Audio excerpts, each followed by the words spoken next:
Alrighty, here's an old school PR review here at my desk at home, and I apologize if there's any loud noises in the background. They are clearing out some trees on the lot next door to put in a new house, so I can't really complain. One of the trees is one that went down in the hurricane. We've been kind of wondering if that was going to get taken care of, and they're doing it. So anyway, that's enough about what's going on here. Here is the Transformers Prime VEHICON, or Eradicon, or Steve, or whatever they're calling them these days. Whatever the cool kids, hep kids, have decided to refer to him as. Now the packaging, this is the Takara version, and the packaging does in fact say VEHICON on it. So, officially, at least in the Japanese market, it's VEHICON. I'm pretty sure they're sticking with that for the toys, even though early Prime promotional materials did refer to him as Eradicons. But yeah, he's the Batmobile, essentially. Not exactly, but I mean, I could totally see this being used as the Batmobile. And I'm sure, especially with the head's kind of got a couple little horns on it, I'm sure we will see some Batmobile customs of this figure. Now, he's not actually black. He's actually a really, and it's kind of hard to tell, he's actually a really deep blue. A really dark blue. With some purple accents, and purple and silver accents. You can see his head there underneath the car. But all in all, a pretty neat looking vehicle. I mean, like the transformation is actually really neat. The way he compresses and folds up into this car shape, and even the car doesn't look quite as ridiculous as I originally thought it was going to from some early pictures. Just a nice, good, solid car. And he does have his little pistol under here that plugs in. We'll go ahead and start by pulling that out. It just plugs in with that tab right here. So yeah, we'll go ahead and get this puppy transformed. And to do that, we start off by pulling the arms out. We come out from behind this wheel here. And bring them down. Just like that. And then we're going to come up here and we're going to pull this up. And we can go ahead and attach these pieces right here. Gives you a little bit more freedom to get to the legs here. Split them up. Now you want to bring the hinge down. Pull this piece back. Pull this piece back. This piece goes out like that, and then bring the toe, kind of stuck together here. Toe, come out. There we go. You gotta rotate the toe out. Flip the wheel out like that, and that'll allow you to expand the leg. You just leave the wheel back there against the leg. Kind of like that. And we'll do the same over here.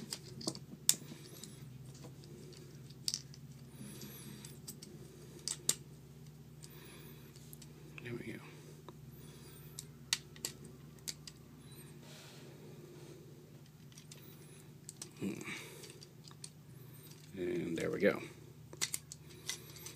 Now you want to bring the arms down a little bit. You can actually use this piece to hinge this up because you want to bring the arms down and you want to get them. You want to rotate the arms. Everything above the crotch piece you want to rotate here. Just like that.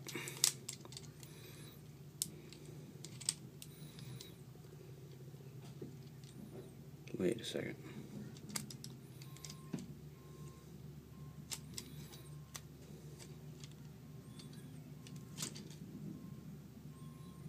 No, I guess you want to leave the arms the other way. Interesting.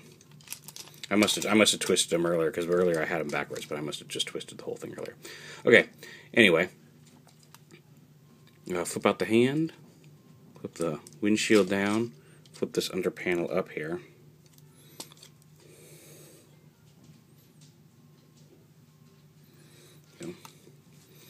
And same over here, flip out the hand, windshield down, and then there's a panel under here that flips up against the underside of the arm.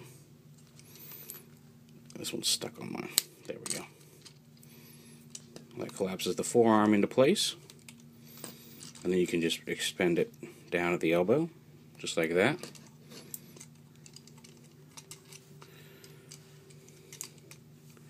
And then up here you want to flip up, pull this piece back, flip up this piece, pull the head forward, like this, slide, Okay, this is going to be... There we go. Like that. Push the head up. Flip the chest piece down. Slide the head up underneath there.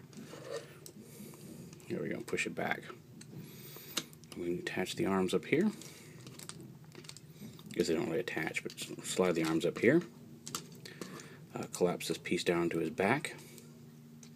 And then the wheels come down to the elbows here. You can leave them up. It doesn't really affect anything if you leave them up. They're attached inside the shoulder piece. So you could, in fact, leave them up here without any issue. But you're supposed to come down like this to the elbows. Get the toe out. And hey, look at that. Get this all down. And there is VEHICON in robot mode. Now he does have quite a bit of back kibble. The whole top of the car sits here on his back. You can lower that a little bit too if you want. So there's that. And it does limit posability down here with the legs, which is a bit of a shame. But all in all, it's a rather neat looking figure. The detail is very nice. See, there's his head there. Like I said, there's the pointy ears. Not quite in Batman configuration, but even just with this chest panel here, I can totally see this toy being converted into a Transformer Batmobile, the same way we've seen Lockdown and several other figures done in the past, if you've watched some custom Transformers being built. Now, like I said, you do have the option of this is on a hinge back here, so you have the option of getting this up out of the way for some of the more dynamic poses. But there is this giant chunk of car top on his back, which is a little bit of a complaint. It fits the aesthetic a little bit. I would have liked to have seen maybe if you could get this folded up. Actually, you can fold that up. But see, I thought I was missing something there. So you can fold that up and give it more posability. But again, even with that, there is still a giant chunk of car on his back. I do like how this kind of comes up and gives him the fins behind his head. That's really cool. He does also have the pistol that we saw earlier. You can, if you want to, you can just fold this down and plug it in kind of like an underarm slung gun if you want. Like that. You can also fold the hand back, fold the windshield, fold the hand back, fold this up, or fold this down, and you can plug it in right here as turned into an arm gun, which is also really cool.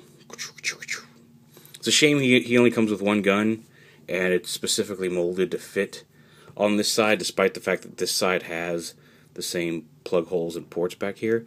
Now you could plug this in over here. Can you get the hand might get in the way because it does kind of fit around his hand. Let's see. Experiment time. Okay, yeah, you can actually, if you want, you can do the same thing over here, and you will have the fin up here, which almost kind of looks cooler. So it's up to you, either hand. It would have been nice if we got two individual guns for each side of the arm, or for each arm, I guess. But we didn't, and that's what you get. So you're gonna get it, and you're gonna like it, says Hasbro. Anyway, quick size comparisons. He's looking really washed out. Here he is with Starscream and Bumblebee. Just to get an idea of his size. So he doesn't quite unfold to quite the very tall figure that Starscream was in comparison to his vehicle mode, but he's taller than Bumblebee. I guess we should get, as I say, I picked Starscream and Bumblebee because those who he interacted with, but I guess we should get a shot of him with Cliffjumper here as well. So there he is in comparison with Cliffjumper. And speaking of Cliffjumper, on the back of his package, advertised is the Eradicon Cliffjumper version of that mold. That was not available to order. I got this off Robot Kingdom. And the Eradicon Cliffjumper I did not see available to order yet. So he's coming, but as far as I know, is not out yet. But there it is, the Transformers Prime VEHICON / Eradicon / Steve.